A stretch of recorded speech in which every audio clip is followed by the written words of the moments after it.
मात्र स्पृशया इच्छामुः भव सिंधु पल्वः दृष्टा हरिचर्या अनुवर्णनम। श्री नारद मुनि व्यासदेव को बता रहे हैं कि यह मेरा निजी अनुभव है कि जो लोग विषय वस्तुओं से संपर्क की इच्छा करने के कारण सदैव चिंताग्रस्त रहते हैं, वे भगवान की दिव्य लीलाओं के निरंतर कीर्तन रूपी सर्वाधिक उपयुक्त नौका पर चढ़कर अज्ञान रूपी सागर को पार कर सकते हैं। तो जस्ट मैं इसका प्रीवियस कॉन्टेक्स्ट थोड़ा बता देता हूँ कि नारद मुनि यह बात क्यों कह रहे हैं। क्योंकि व्यासदेव ने बहुत सारे जो स्क्रिप्चर थे, बहुत सारे वेद पुराण सबको कंपाइल किया, लिखा, फिर भी उनको सेटिस्फेक्शन नहीं मिल रहा था। तो नारद मुनि आए और उन्होंने बताया कि उनको सेटिस्फेक्शन कब मिलेगा, जब वो भगवान की जो ग्लोरीज है, भगवान के जो पास टाइम है, उनकी जो लीलाएं हैं, उनका क्या करेंगे, वर्णन करेंगे। हरिचर्या अनुवर्णनम, हरि की चर्चा करेंगे, उनके जो लीला है उनका क्या करेंगे, चर्चा करेंगे। और कब कितना करेंगे, हरिचर्या अनुवर्णनम, मतलब सदैव उनकी लीलाओं का वर्णन करते रहेंगे, तब क्या मिलेगा, उनको सेटिस्फेक्शन मिलेगा। तो यहाँ पे नारद मुनि बता रहे हैं व्यासदेव को कि प्रॉब्लम क्या है इस दुनिया का। देखिए सिचुएशन है हमारा, जो नारद मुनि यहाँ पे डिस्क्राइब कर रहे हैं, हमारा सिचुएशन ही डिस्क्राइब कर रहे हैं। क्या कर रहे हैं, एतद् ही आतुर चित्ता नाम।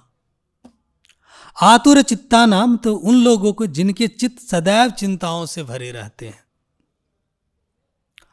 ना। और कलयुग में तो विशेष रूप से चिंताएं से क्या रहता है, हमारा जो चेतना है भरा ही रहता है। क्यों, क्योंकि कैरेक्टरिस्ट है एक कलयुग का, क्या है, एक कैरेक्टरिस्ट है कि यहाँ के जो लोग हैं वो क्या, मंदा सुमंदा मतियो मंद भाग्यो ही उपाद्रता ना। वो जो स्पिरिचुअल एक्टिविटी के लिए, आध्यात्मिक जो क्रियाकलाप के लिए क्या होंगे, वो लेजी होंगे, बहुत ही आलसी होंगे और मिसगाइडेड होंगे। अगर करना भी चाहेंगे तो कोई गलत रास्ता बता देगा।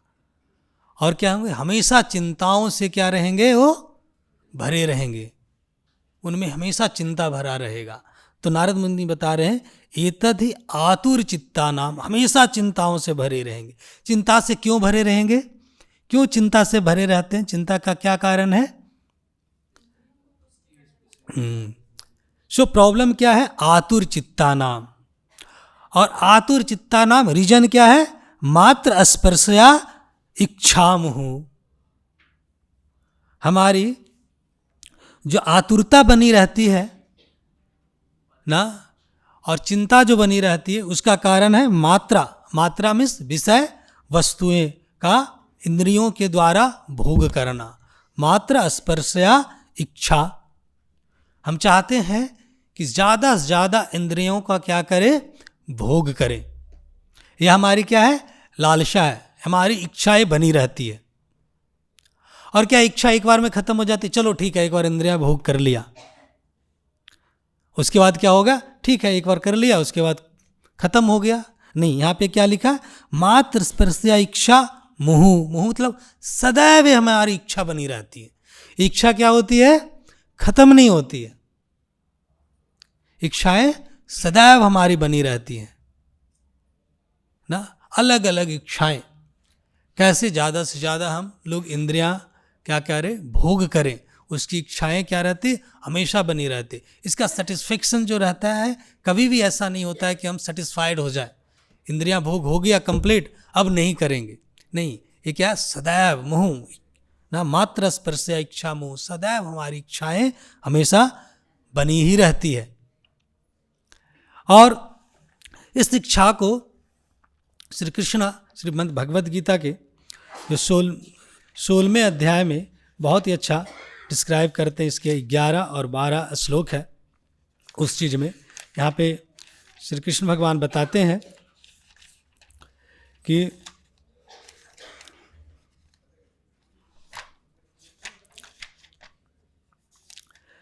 हमारी इच्छा देखिए कितनी रहती है। यहाँ पे कृष्ण डिस्क्राइब करते हैं, जो चित्ता हमारी चिंता रहती है, कहते हैं चिंतानाम अप्रयम च प्रलयंतम उपाश्रिता कामा उपभोगः परमा एतावद इति निश्चिता आशा पासम सतिर्बंधा काम क्रोधा प्रयायना इहंते काम भोगर्थम अन्याना अर्था संचया।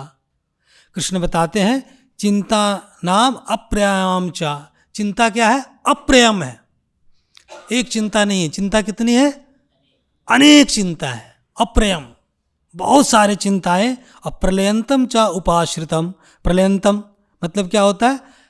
हम लोग काम क्यों चिंता करते हैं? कामा भोगा, क्योंकि काम और भोग का हम परायण लेना चाहते हैं, हम आश्रित हैं काम और भोग में। इसी कारण हमारे क्या है? चिंता बनी रहती है। और क्या रहता है? ये हमेशा रहता है, आशा पाशम सतिर्बंधा। और हमारा क्या इच्छाएं रहते हैं, इसके कारण हम क्या होते हैं? बंधे रहते हैं।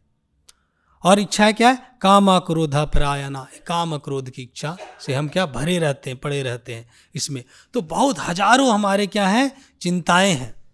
और ये चिंता जब ये रहता है तो इसका रिजल्ट क्या होता है?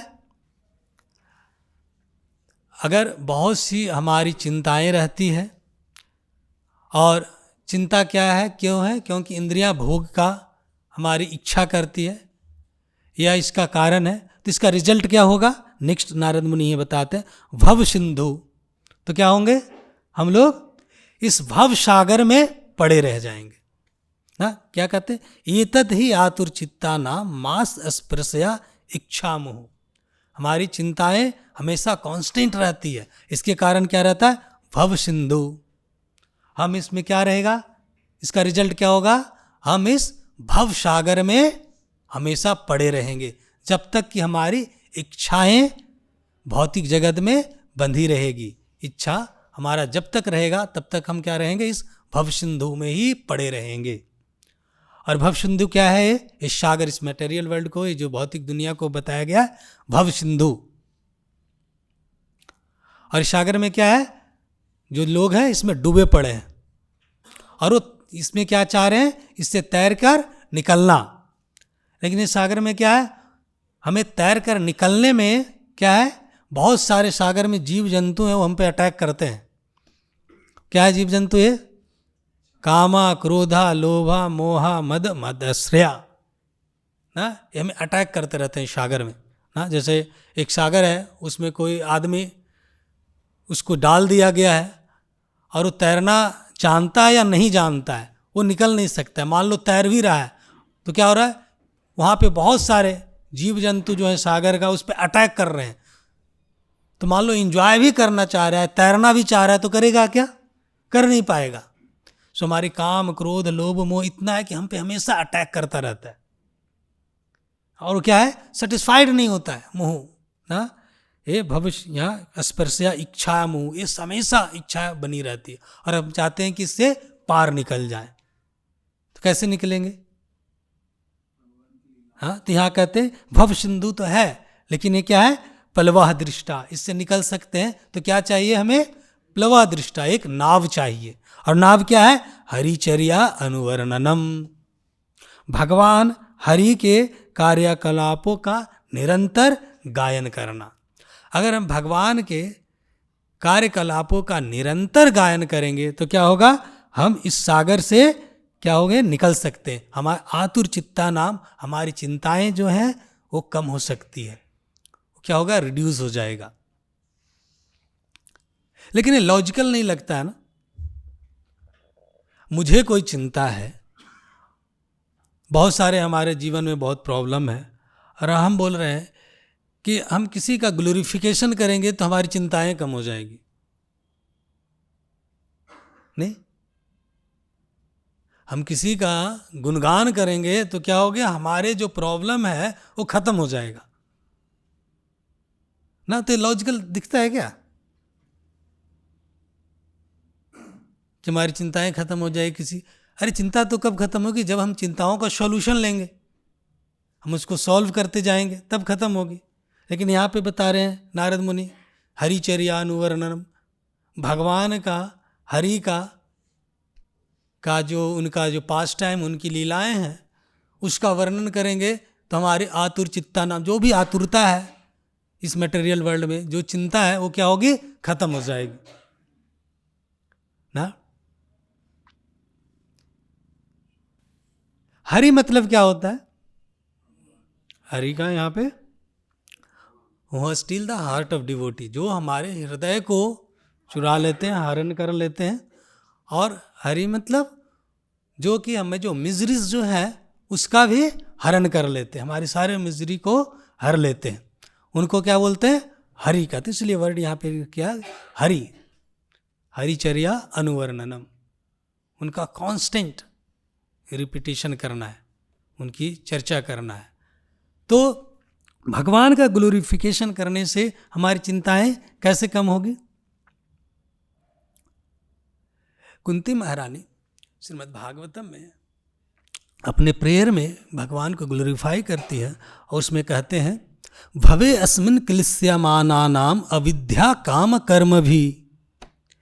यह जो दुनिया है, भवसागर है, ये क्या है, भवे अस्मिन् क्लिश्यमानानाम, बहुत सारे कलमस है।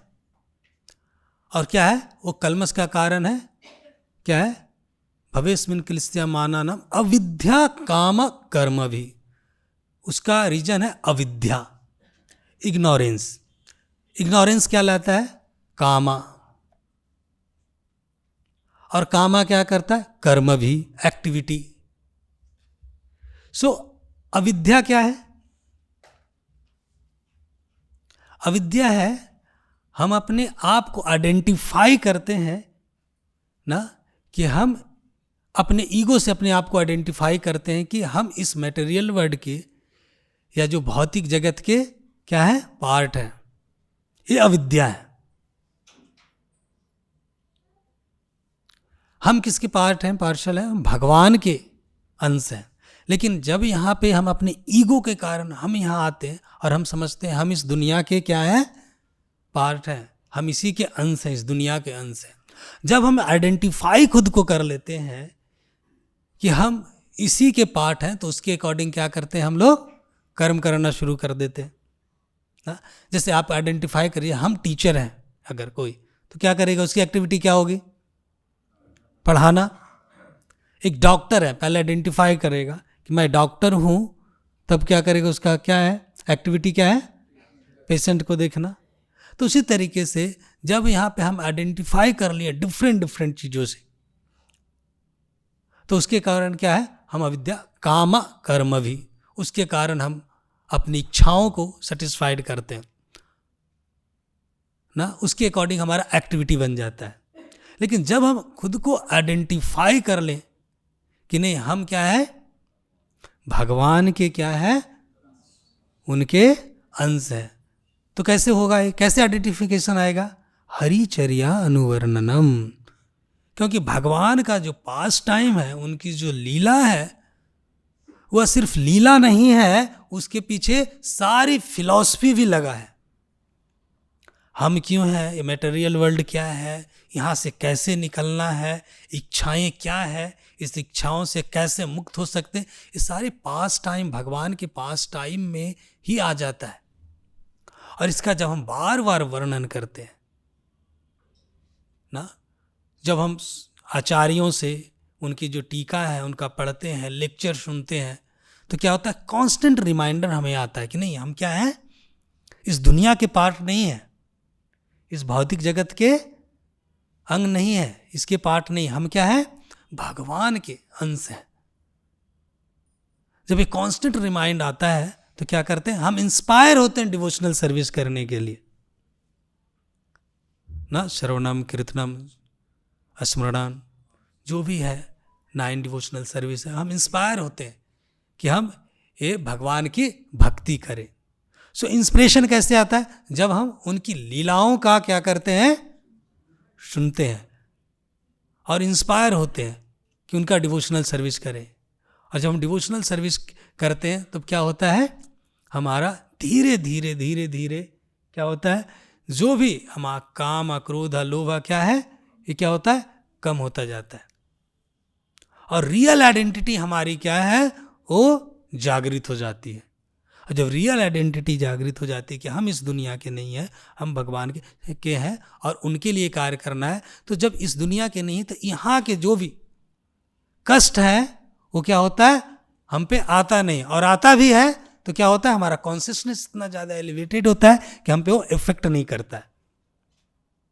नहीं, जैसे पांडव लोग थे, कितना कांस्टेंट उनको बहुत प्रॉब्लम है था, नहीं, इतने सालों तक वो 12 वर्ष तक रहे वनवास में, हाँ, बहुत अच्छे से रहे, जैसी तो नहीं है, लेकिन क्या भगवान का हमेशा उन पे अनुकंपा रहा, चर्चा करते रहे, उनको कांस्टेंट उनके पास रहा। जैसे कुंती महारानी ना, हमेशा भगवान की चर्चा करते रहते थे। बहुत सारे अटैक, जब छोटे बच्चे थे श्री कृष्ण ना, तो कितने उन पे अटैक होते रहते थे, बहुत तरह के अटैक होते रहते थे। और जितने भी उनके साथ में जो गोपी थे और जो अलग गोप थे, सभी लोग क्या करते थे, भगवान की लीलाओं का वर्णन करते रहते थे। सपोज करो यहाँ आप एक कोई शहर में रह रहे हो, यहाँ पे कांस्टेंट अटैक हो रहा है, तो आप रह पाएंगे? एक अटैक हो रहा है कांस्टेंट, तो क्या करेंगे, खाली करके कहीं और चलते हैं, चाहे क्या रीजन उसको हटाते हैं ना। लेकिन जब उस पर अटैक होता रहता है तो ऐसा नहीं हुआ कि सभी लोग बहुत परेशान हो गए थे ना, वो हमेशा कृष्णा को देखकर बहुत खुश हो जाते थे उनकी। और जो अगर कोई डेमन अटैक किया और उन्होंने, अगर राक्षस ने वहाँ पे हमला किया, तो भगवान अगर उसको मारते थे तो उसका जो वर्णन उन लोग आपस में करते थे, और वो वर्णन क्या देता था, उनको खुशी देता था, शांति देता था। यहाँ पे क्या होगा, अगर सपोज करो किसी का आप चर्चा करते हैं, वर्णन करते हैं, तो कृष्ण लीला क्या है, सिर्फ इंटरटेनिंग नहीं है।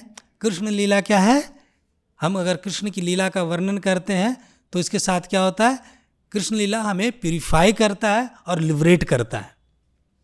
नहीं, कृष्ण लीला का अगर हम श्रवण करते हैं तो क्या होता है, हमारा प्यूरिफिकेशन भी आता है और हमारा इस दुनिया से लिबरेशन भी आता है। और अगर हम अलग लोगों का वर्णन करें, चलो आज हम किसी पॉलिटिशियन का वर्णन करते हैं, उसमें क्या प्यूरिफिकेशन आएगा और क्या लिबरेशन होगा, कुछ आएगा क्या? ना तो आप प्यूरिफाई होंगे, ना क्या होगा, लिबरेशन आएगा, अगर प्रॉब्लम है। लेकिन भगवान की अगर कथा का वर्णन करते हैं तो उसका बेनिफिट क्या है, give the purification and liberate us from this material world. इस दुनिया से क्या करता है, हमें यहाँ से मुक्ति भी दिलाता है। सो परपट में प्रभुपाद यहाँ पे इसलिए बहुत अच्छा लिखते हैं कि इस दुनिया में जीव का लक्षण है कि वह थोड़े समय के लिए कभी भी मौन नहीं रह सकता है।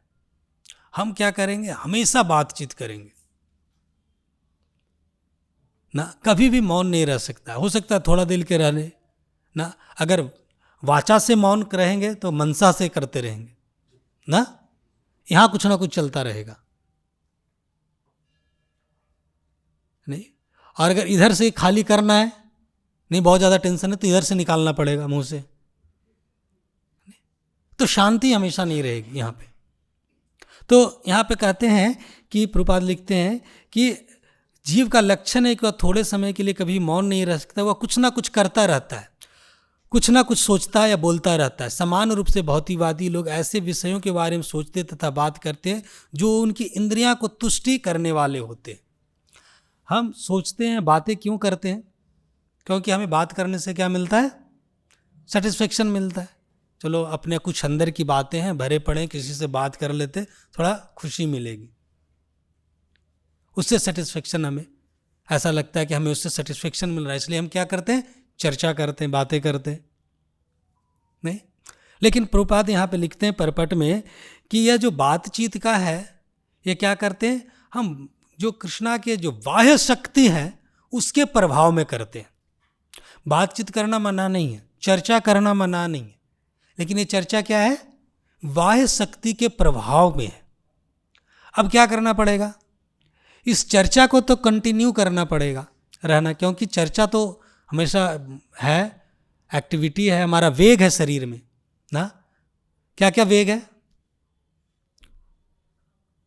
वाचो वेगम, मनसः वेगम, क्रोध वेगम, जिह्वा वेगम, उदार उपस्थ वेगम। ये बहुत सारे वेग हैं और वेग को रिलीज करने के लिए हम हमेशा प्रयास करते रहते हैं, चर्चा चलती रहती है। वाचो वेगम है ना, एक वेग है बोलने का। देखते एक कुछ घटना हुआ तो क्या होता है, उसकी चर्चाएं होने लगती हैं। सपोज करो एक कुछ आज इंडिया में कुछ प्रॉब्लम आता है तो उसकी चर्चा करने के लिए क्या है, आप तो चर्चा कर रहे हैं यहाँ पे, उसके लिए बहुत सारे और चैनल हो गए, न्यूज़ चैनल। वो क्या है, हमारा एक्सपेंशन है वाचो वेगम का। नहीं, आप बताइए आप क्या इसके बारे में सोचते हैं ना। उसके लिए एक्सपर्ट को बुलाते हैं और ये एक जगह एक चैनल में हो गया, सबने सुन लिया तो ऐसा है क्या? नहीं, 100 चैनल है और सब्जेक्ट एक ही रहेगा, उस पर हर एक लोग डिफरेंट चर्चा करते। नहीं, मुझे इसका पसंद नहीं आ रहा है, इसका सुनेंगे, ये चैनल में अच्छा है। सब्जेक्ट एक ही कोई घटना का रहेगा, इसका नहीं पसंद आ रहा है उसका ना। और उसमें और 1-2 दिन होता है, सप्ताह भर तक, जब तक कि मामला ठंडा ना थोड़ा पड़ जाए, जब तक कि दूसरा कोई और नहीं अच्छा आ जाए चर्चा, नहीं तब तक हम कंटिन्यू रखेंगे उस चीज़ को। और अगर उसकी चर्चा पसंद नहीं आई तो माया ने और भी फैसिलिटी प्रोवाइड किया है। क्या किया है, एक चैनल उसका पसंद नहीं आया, ठीक है तुम अपना भी चैनल बनाओ, ठीक है यूट्यूब खोलते, हम अपनी बात करेंगे। उसकी पसंद नहीं आया, उससे क्या मिलेगा, हो सकता है हम सेटिस्फाइड हो जाए। अपनी बात को रखना चाहिए, नहीं तो उसको बात को रखा, अच्छा रख दिया, कितना लोग ने मेरी बातों को सुना, हाँ बहुत लोग, अच्छा बहुत अच्छा। सपोज करो आप सेटिस्फेक्शन, हाँ इतने लोगों ने सुना, लेकिन वहाँ पर और भी है क्या, सपोज करो कोई कमेंट जो लिखा है आपके अगेंस्ट लिख दिया, तो जितना आपने मेहनत किया वो क्या हो गया, खत्म हो गया। अरे इसने ऐसा लिख दिया मेरे बारे में, मैंने तो इतनी अच्छी परिचर्चा की, नहीं तो ये सारा खत्म हो गया। तो वाचो तो प्रभुपाद यहाँ पे देखिए कितना अच्छा लिखते कि अतः इंद्रियों के कार्यों में उन्हें कोई संतुष्टि नहीं मिल पाती, उल्टे वे चिंताओं से पूर्ण हो जाते, या माया कहलाती है, जिसका अर्थ है वह जो नहीं है। ऐसी वस्तुएं जो उन्हें तुष्टि प्रदान नहीं कर सकती, उसे तुष्टि की वस्तु मान लिया जाता है। जो हमें तुष्टि नहीं प्रदान की जाती है, जो नहीं कर सकता, हम समझते हैं इससे हमें क्या मिल जाएगी, तुष्टि मिल जाएगी। और यही क्या है, आशा पाशम, यही है बंधा, आशा पाशम इदम बंधम। इसी कारण हम क्या रहते हैं, बंधे रहते हैं। हम चाहते हैं कि इससे हमें सेटिस्फेक्शन मिल जाएगा, लेकिन क्या है, हमें इससे सेटिस्फेक्शन नहीं मिलेगा। तो क्या करना पड़ेगा, चर्चा को चेंज करना पड़ेगा। चर्चा क्या करना पड़ेगा, हरि की चर्चा करनी पड़ेगी, भगवान की चर्चा करनी पड़ेगी।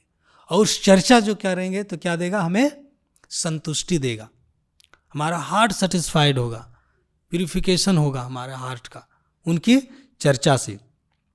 तो सिर्फ क्या करना है, विषय वस्तु जो है उसको क्या करना पड़ेगा, बदलना पड़ेगा। और भगवत की चर्चा, भागवतम की चर्चा, सपोज यहाँ पर प्रभुपाद लिखते हैं बहुत अच्छा कि सपोज करो राजनीति की चर्चा करनी है ना, प्रभुपाद लिखते हैं ना यहाँ कि यदि कोई मृत मनुष्य की राजनीति चर्चा ना चलाकर स्वयं भगवान द्वारा संचालित राजनीति की चर्चा चलाए। अगर हमें पॉलिटिक्स में ही बहुत पसंद है ना, तो ग्रेटेस्ट पॉलिटिशियन थे भगवान श्री कृष्ण, नहीं देखा कितना बड़ा पॉलिटिक्स किया, कितना बहुत सारे पॉलिटिक्स हैं उनके, महाभारत में आते हैं। नहीं अभी देखो एक लड़ाई हो रही है, एक कंट्री छोटा सा, कोई यूक्रेन है, रसिया है, छोटा दो, एक बड़ा कंट्री एक छोटा लड़ रहा है, तो उसकी चर्चा चल रही 3-4 साल से, और उसको लग रहा है छोटा सा कंट्री है, कैसे जीतेगा, नहीं जीतेगा ना। जब पांडव को निकाल दिए थे तब कितने थे, सिर्फ पांडव 5, और कौरव कितने थे, और उनकी सेना कितनी थी, हाँ अक्षवनी थी वो भी ना।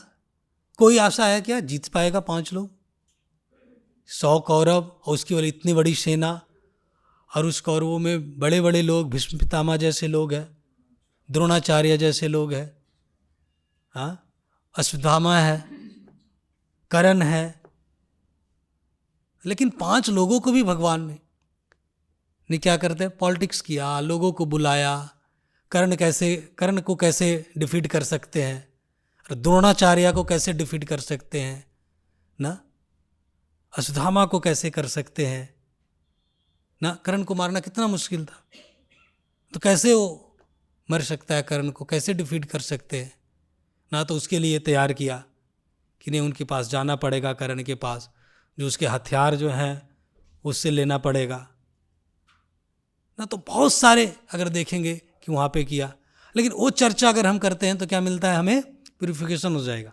वो चर्चे हमारा क्या पड़ेगा, भक्ति बन जाएगी। बहुत सारी चर्चाएं इसमें है, लेकिन हम वो चर्चा नहीं करके क्या चर्चा कर रहे हैं, अभी छोटे छोटे चर्चाएं करते हैं। जो भी चीज हम यहाँ करना चाहते हैं इस मटेरियल वर्ल्ड में, हर एक चीज वो क्या है, भगवान में, उनकी लीलाओं में उपस्थित है। चाहे राजनीति हो, चाहे लड़ाई हो, चाहे भक्ति हो, जो भी आपको करना है ना, उस चीज को भगवान ने जो किया उससे जोड़कर कर रही है, उसको देख कर कीजिए, तो हमारा वो हरि कथा बन जाएगा, हमारा प्यूरिफिकेशन हो जाएगा।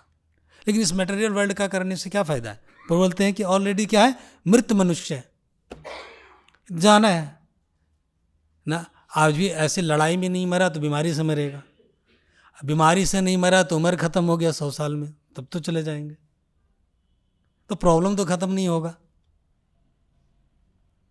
तो भगवान का अगर हम चर्चा करते हैं, उनका गुणगान करते हैं, उन्होंने कैसे ये किया, तो क्या होता है, हमारा यहाँ से क्या मिल सकता है, लिबरेशन मिल सकता है। यहाँ कहते हैं कि प्रपाद और भी लिखते हैं कि या फिर राजनीति या फिर सिनेमा पात्रों के कार्यकलापों में रुचि ना दिखाकर भगवान को उनके नृत्य पार्षद तथा गोपियों तथा लक्ष्मियों के साथ लीलाओं की ओर ध्यान दे। सपोज के लिए किसी को सिनेमा पसंद है, हाँ, तो सिनेमा में क्या होता है, एक कोई पिक्चर देखने जाते हैं, उसमें क्या क्या कैरेक्टरिस्टिक रहता है पिक्चर में, एक हीरो रहता है, हीरोइन रहती है, विलेन रहता है, हाँ, उसमें लड़ाइयाँ होती हैं, क्या रहता है, और सारा कुछ कृष्ण में है ना। हीरो हैं, बहुत सारी हीरोइन है वहाँ, बहुत सारे डेमोन है वहाँ, विलेन है वहाँ, नहीं तो बहुत सारे कुछ सिनेमा का चीज उसी में। क्योंकि जो भी चीज हम यहाँ ग्रेटिफाई करना चाहते हैं अपने सेंसेस को, भगवान को इसीलिए क्या बोला गया, रसराज श्री कृष्ण बोलता है ना, सारे रस उसमें अवेलेबल है। उसी चीज को तो हम सेटिस्फाइड करते हैं इस मटेरियल वर्ल्ड में ना, क्रोध के बारे में अपना, लेकिन वो सब कुछ भगवान की लीलाओं में है, वर्णन है। अगर उसी चीज का हम वहां पे लेते हैं वर्णन, अगर हम ज़्यादा से ज़्यादा करेंगे तो हमें कोई सिनेमा देखने की ज़रूरत नहीं है, कोई पॉलिटिक्स और ज़्यादा सुनने की ज़रूरत नहीं है, उसमें सेटिस्फेक्शन नहीं मिलेगा। कि भगवान की लीलाएं इतनी अच्छी हैं कि इस समय टेस्ट क्या है धीरे धीरे हमारा चला जाएगा अगर हम उनकी लीलाओं का श्रवण करेंगे। श्री उद्धव 11वें स्कंद में जब भगवान श्री कृष्ण जब जाते रहते इस मटेरियल वर्ल्ड से, अपना जो पास्ट टाइम है उसको वाइंड करते हैं और उद्धव को इंस्ट्रक्शन देते हैं, जैसे कृष्णा जो भगवद गीता बताते हैं, अर्जुन को इंस्ट्रक्शन देते हैं कुरुक्षेत्र में, उसी तरीके से श्री कृष्ण उद्धव को भी बताते हैं। उसको क्या बोलते हैं, उद्धव गीता, नहीं तो उस चीज़ में जब सारा इंस्ट्रक्शन जब देते हैं भगवान, उसके बाद उद्धव भगवान को बोलते हैं कि भगवान आपकी इतनी जो आपने लीलाएं की है ना, इसका क्या करना चाहिए, श्रवण ही कर ले तो क्या है, उसकी जो अदर इच्छाएं वो खत्म हो जाएगी। उद्धव बताते हैं तब विकृतम कृष्णा निर्णाम परमा मंगलम, आपका जो लीला है कृष्णा वो क्या है, परम मंगल है, जीव के लिए क्या है, परम मंगल है। निर्णाम परमः मंगलम, मनुष्य के लिए परम मंगल है आपकी लीला है। क्यों मंगल है, तजन्ते अन अस्पृहा जना, क्योंकि जब हम भगवान की लीलाओं का सुन करते हैं तो जो उसके अलावा और इच्छा है, भगवान के अलावा जो इच्छा है उस क्या कहते, तजंते, उसको त्याग दे देते हैं, उसको छोड़ देते हैं। भगवान की लीला हम सुनना शुरू करेंगे तो और सारी लीलाएं क्या होती है, अलग लोगों ने जो भी करता है वो खत्म हो जाता है, उसकी इच्छा हमारी खत्म हो जाती है। भगवान की अगर लीला सुनते हैं तो उनकी लीला क्या है, परम मंगल है, वो हमें शुद्धि प्रदान करता है, लिबरेशन देता है, वो परम मंगल है हमारी उनकी लीला। सो उनकी लीला को श्रवण करना है हमेशा। और भगवान अवतार ही इसीलिए लेते हैं कि वो लीला करें, और लीला करके वो क्या करें, हमारा जो भौतिक जगत के बंध जीव है उसका ध्यान अपनी ओर आकृष्ट करे ना। यहाँ पे परपट में लिखते हैं प्रभुपाद बहुत अच्छा, कि भगवान अपनी आहुति की कृपावश पृथ्वी पर अवतरित होते हैं और संसारी पुरुषों की ही भांति अपने कार्य दिखाते हैं, लेकिन साथ ही वे होते अद्वितीय हैं। वो अवतरित ही इसीलिए होते हैं ना कि हमारे जो है अटेंशन अपने तरफ लेकर जाए, और लीलाएं करती हैं। और नॉर्मल लीला ही होता है दिखने में, लेकिन होता बहुत अद्वितीय है। कैसे? जैसे भगवान जाते हैं गाय चराने, ये तो नॉर्मल है ना, बहुत जो ग्वाला है वो गाय चराते हैं, वो भी गाय जाते हैं चराने के लिए। इसमें अद्वितीय क्या था? दिखता है नॉर्मल है, लेकिन उनकी लीला अद्वितीय है। क्या अद्वितीय है इसमें? जब भगवान का गाय चुरा लिया ब्रह्मा जी ने, तो जितने गाय को ले लिया अपना खुद का एक्सपेंशन करके उतना गाय बना लिया। नहीं, ये अद्वितीय है। दिखता नॉर्मल है कि गाय चराना, लेकिन क्या है, वो अद्वितीय है ना। सो भगवान जैसे जाते हैं, बहुत सारे लीलाएं उनकी। जंगल में गए, वहां पे देखिए कोई आ गया, राक्षस आ गया, डिफरेंट शेप लेकर आ गया है ना, बहुत सारे। दो चार का नाम बताइए। हाँ, सारे लगभग, बहुत सारे असुर थे, सुर तो एक ही थे नहीं, बहुत सारे असुर आते और उनका एक वध करते। बकासुर अब बगुला के रूप में आ गया। एक बगुला को बोलते हैं जो बगुला है, कोई भी बच्चा छोटा सा पक्षी को मार सकता है ना, लेकिन वो बहुत बड़ा राक्षस था, उनको मारना क्या अद्वितीय कार्य। वो नॉर्मल जैसा नहीं करते थे, पक्षी को ही मारना था, लेकिन वो बहुत बड़ा राक्षस था, उनका जो कार्य उसमें अद्वितीय था। सो भगवान की सारी लीलाएं क्या है, अद्वितीय है, क्योंकि वे सर्वशक्तिमान है और वे समस्त बद्ध जीवों के लिए लाभ ऐसा करते हैं जिससे लोग अध्यात्म की ओर ध्यान दें। वो ऐसा वर्क करते हैं, ऐसा काम करते हैं कि लोग अध्यात्म की ओर ध्यान दें। भगवान की लीलाओं का वर्णन करना, चिंतन करना, यही अध्यात्म है। उनका स्मरण करना, यही अध्यात्म है।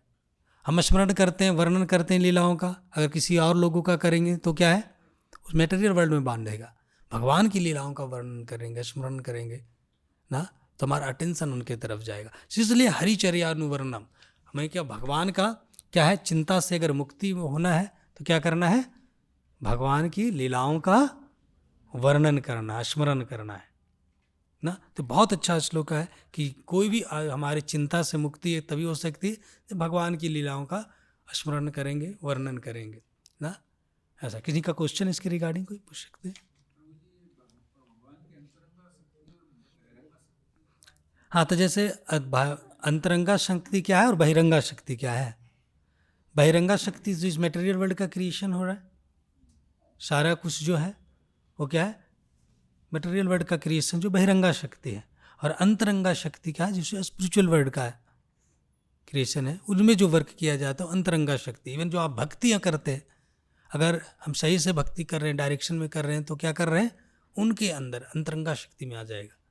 लेकिन अगर हम जैसे बताया ना कि राजनीति की चर्चा है, या फिर हम वाचविक का अपने बातों का यूज कर रहे हैं, क्या है, माया का बहिरंगा शक्ति है, उसके प्रभाव में कर रहे हैं।